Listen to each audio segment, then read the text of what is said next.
All right, guys, I am tomorrow heading out to South Carolina. I'll be speaking at Summer Strong 17, put on by Sornex. It'll be a collection of a huge number of basically strength athletes, and that's kind of the focus on there. But I'm presenting on, nutrition, and particularly for aging athletes like myself. And one of the topics that in doing the research for this, I thought was quite interesting. I haven't seen an update on this in a number of years, and something came out in 2024 showing that when it comes to aging of, say, the knee, for instance, say look at the meniscus and the cartilage in the knee, the only really thing that sets apart young cartilage and tissue and old cartilage is the amount of what's called ages or advanced glycation end products. So that's what distinguishes young, healthy joints from old, sort of worn out joints. And that is very much a biologic process.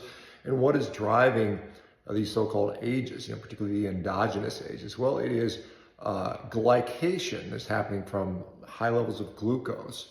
The polyol pathway, which basically is what results when we end up with fructose.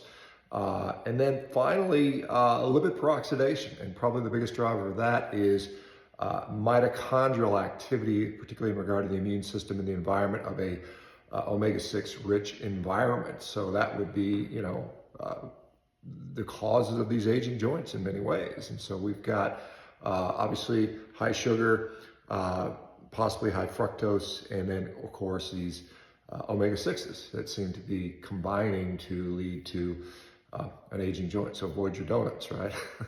That might be the lesson there.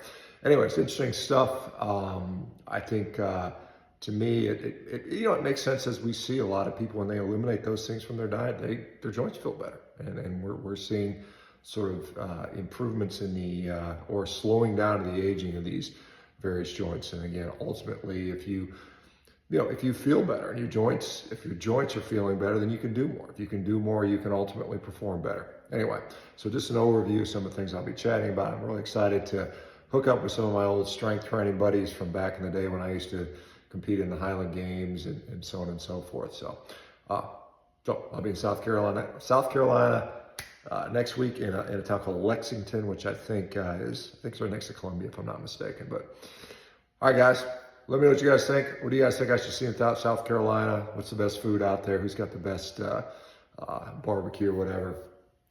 Anyway, looking forward to it. You guys take care. Bye-bye.